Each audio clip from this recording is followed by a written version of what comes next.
Ladies and gentlemen, it's time for the big event, the showdown you've all been waiting for. In this corner, weighing in at approximately 1,350 pounds, we have Vox Machina! And in this corner, weighing in at 100 grams. Hold on a second. Wait, I'm sorry, that's the wrong blue dragon. Weighing in at approximately 2,700 pounds, wearing no shorts, it's Brimscythe, the Iron Storm. Hi, I'm Andrew, welcome to Splash Page, and in today's post-fight breakdown, we'll be checking out the battle between Vox Machina and Brimscythe the Blue Dragon from Episode 2 of the Legend of Vox Machina. Alright, let's talk about this battle for a minute. We're going to go into tactics, abilities, and matchups. A little bit of D&D mechanics, but not too much because we're going to focus mainly about what's on the screen. So trying to figure out who Brimscythe is. Since the crew at Critical Role started streaming live, we've been able to get a lot of the stat cards for all of the monsters that Vox Machina's fought. But they fought Brimscythe before they went live on Twitch, so we're going to have to do a little bit of digging. I found this tweet from Matthew Mercer saying that when they fought, Brimscythe was somewhere between the ages of young and adult. I'm guessing about the age where you start getting embarrassed that you still enjoy the Hunger Games books. I'm going to guess he was a little closer to adult in age, because if you go through the encounter calculators, a team of 7 level 7 characters fighting an adult blue dragon is considered a medium encounter, but then you throw in some lair actions, some legendary actions, and things can get a little bit more complicated. Plus, this dragon has the ability to shapeshift, which, let's talk about that for a second. I know that some dragons have the ability to shapeshift.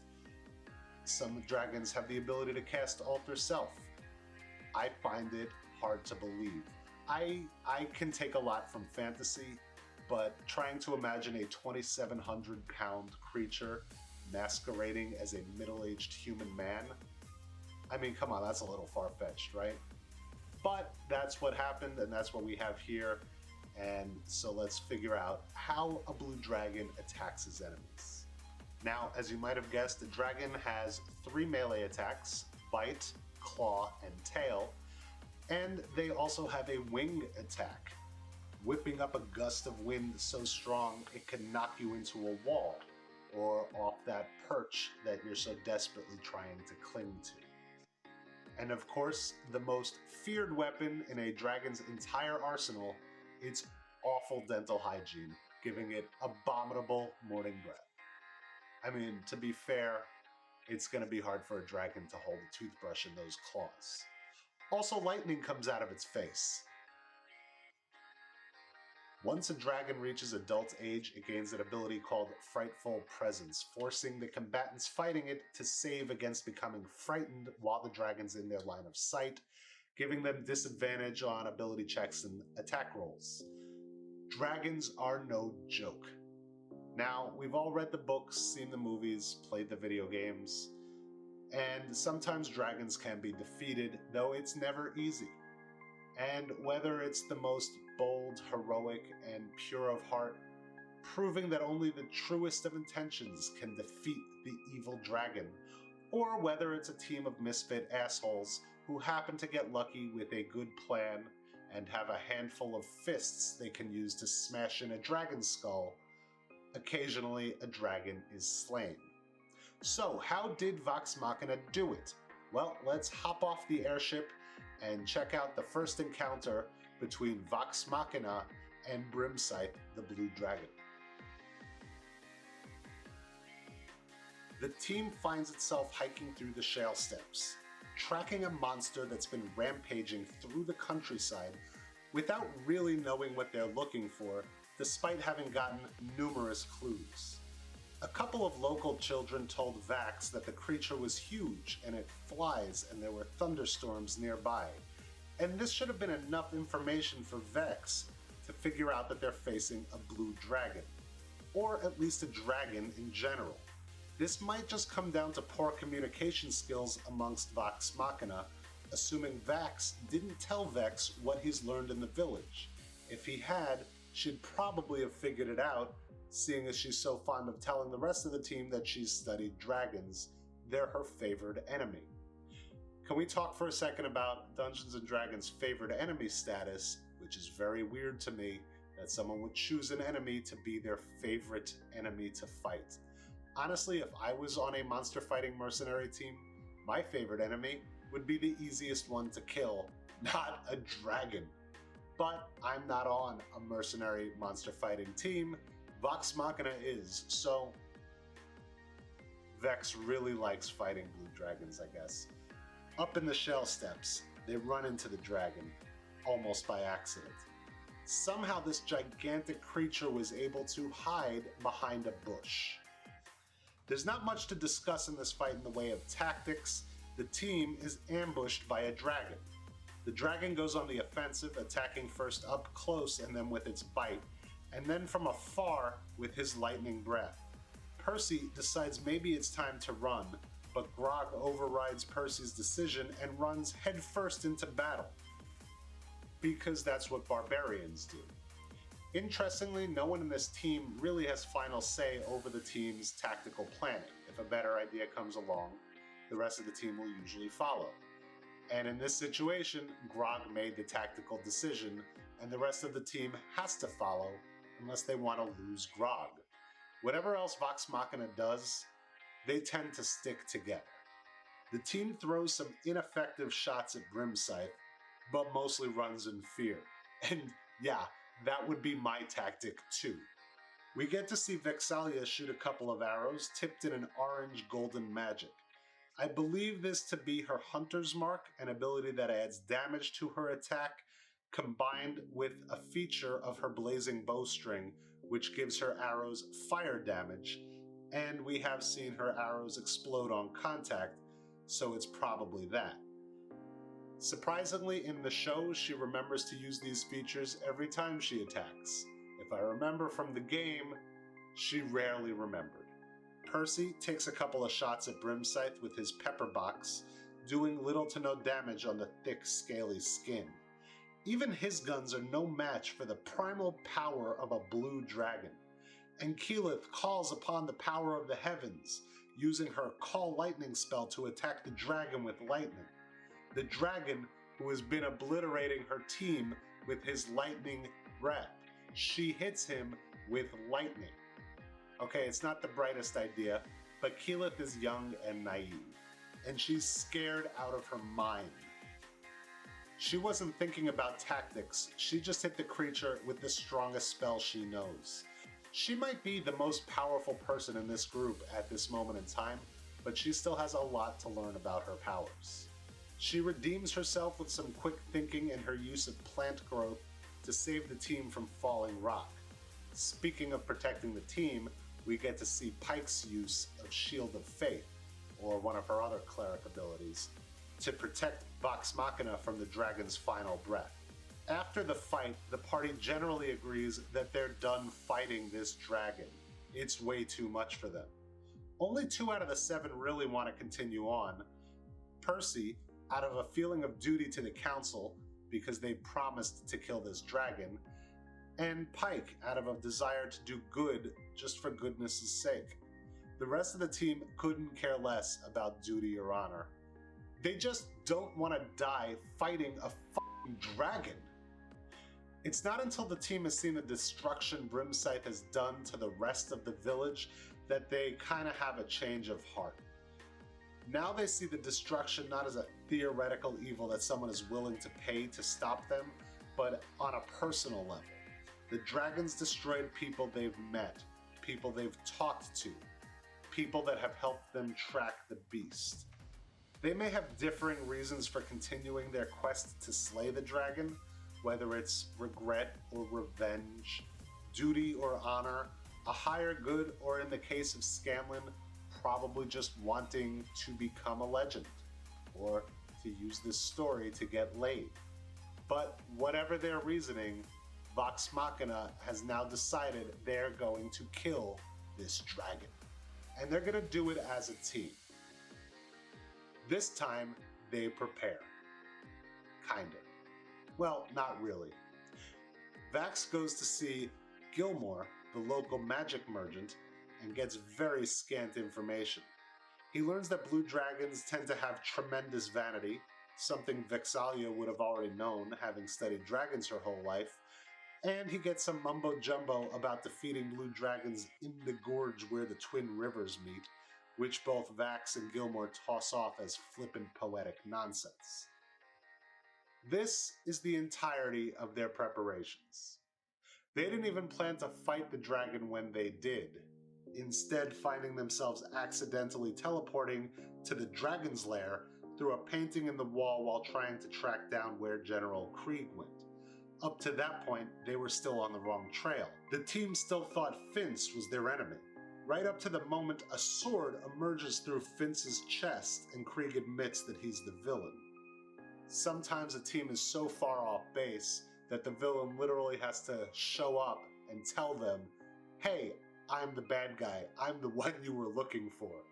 Even when they get to the dragon's lair and the air turns chilly and the floor is covered with gold, it takes them a minute to realize they're in a dragon's lair. But when Krieg confronts them and turns into a dragon right before their eyes, even Vox Machina understands, and they realize they now have to fight a dragon, and this time in its own lair. Its dragon's lair. Brimscythe begins the combat with his strongest weapon, his lightning breath, and takes out Grog on his first shot, lighting up the ground and the gold laying around everywhere, electrifying the coins on the floor. This is why a dragon fight in its own lair is so terrifying. The dragon's got home field advantage. It knows every aspect of its lair better than anyone else and knows how to use everything in there to attack and to protect itself. Vex shoots the beast through her blazing bowstring, but the damage isn't severe and Brimscythe goes on the attack, first trying to stomp the gnomes, then making contact with Pike as his tail swipes through the air. We watch as Brimscythe then sniffs the air. Dragons are very good at detecting people in their own lairs, and finds Scanlan hiding behind a pile of gold. Scanlan runs from the dragon's breath, tripping and only coming out of this alive thanks to the help of Pike and her shield. This is where we see the gold melting again from the blazing heat of the dragon's breath. Percy and Keyleth have been hiding this whole time in some cover from Keyleth's plant magic. They jump just in time as Brimscythe tries to hit them again with his lightning breath, and Percy takes a couple pot shots at the beast as it flies over his head, while he asks Vax'ildan if he learned anything useful at Gilmore's. Things are not looking good, and there's an argumentative tone running through the group as tensions run high. This is probably something they should have discussed before heading into the dragon's lair, but to be fair, they didn't even know they were heading into a dragon's lair until they were already there, and now they're already on their heels.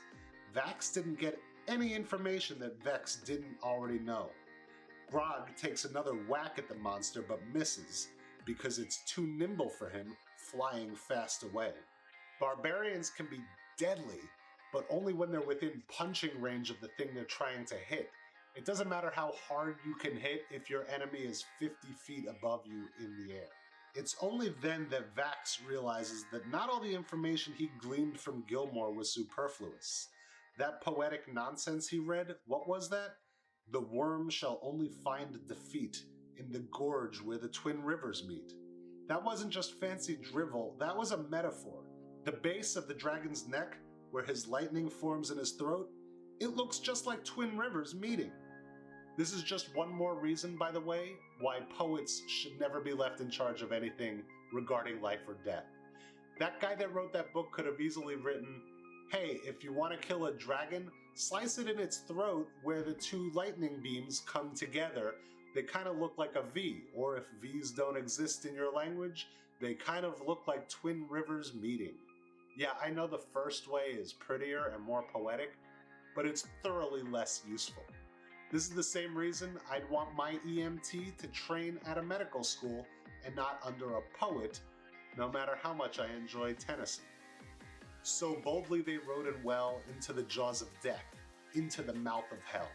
The team regroups and starts to come up with a plan. But the plan isn't your run-of-the-mill White Knight attacks a dragon plan anymore. They've got to focus on their strengths as a team. Scanlan conjures up an image of the group as he sees them, arguing with each other in plain sight of the dragon in order to catch its attention and get him closer to the ground. Brimscythe tries to annihilate the image with his lightning breath and laughs, victorious. But when the smoke clears, our heroes are still standing there. It's only then that he realizes it's been a ruse. A ruse? Bring, bring. Hello? Hi, it's the 1930s. Can we have our words and clothes and shitty airplane back? This is the first time in the fight that Brimscythe doesn't know exactly what's going on. They've finally caught him off guard. It's also the first time the team has communicated with each other and come up with a comprehensive plan of attack. Keyleth charges in and grabs hold of the dragon's left wing with her vines, twisting it up pretty bad. And Percy comes in from the right shooting his gun, not at the dragon this time, which we now know is nearly useless, but at the rock pillar hanging just above its wing. The rock comes crashing down, slicing the wing to pieces. Now the dragon's lost one of its best tactical advantages, flight. With the creature grounded, the team stands half a chance, but still only half a chance. It's not going to be a walk in the park just yet. Brimmy does the same thing Percy just did and hits the rocks above Vax's head as he comes running in for the kill. Vax has to dodge the rocks as he runs and almost makes it, getting some last-minute help from Scanlan's magic hand, which picks him up and tosses him on top of the falling debris. Vax's dexterity is on full display here as he jumps from rock to rock, eventually slicing right through Brimscythe's throat, right where the twin rivers of electricity meet. Pike then buffs Vex, giving her arrow an added boost of power as she shoots, straight and true, right through the dragon's brand new neck hole. And now the dragon's been bloodied and grounded, and without his epic breath weapon, Grog takes his chance. And he would like to rage. Grog smashes his axe right through the dragon's skull, and the team takes a brief moment to celebrate. They actually did it, but their celebration is cut short when the dragon's lair starts to fall apart. It's a mad dash to the teleportation circle into safety, and along the way, they don't quite make it out with all the treasure they'd hoped to take. At least they've managed to grab some at the beginning of the fight. In the last moments of the cave falling apart, Vax'ildan takes a moment to remember the people who have fallen and the people who have helped him along the way. Because no team is complete without a moody rogue in the back to remind you that the stakes are higher than you ever wanted to believe. So there's the fight. An unstoppable lightning beast taken down only once the team realizes their foe's greatest strengths, its flight and lightning breath, and neutralizes them one at a time to give their tank the moment he needs to smash a skull and grab a tooth. Here's to hoping Vox Machina learned a lesson about coming into battle more organized next time. But then again, here's to hoping they didn't learn that lesson. It's so much more fun that way. Thanks for watching, and if you like this video, let us know. Hit that like button. And if you really like the video, do us a favor and maybe hit subscribe. Costs you nothing and really helps us out a lot. And if you just can't wait for another fight breakdown video, here's a link to another one. Go check it out right now. I'll see you next time. Or you'll see me next time. I still haven't figured out how to see you through these videos, but I'm working on it.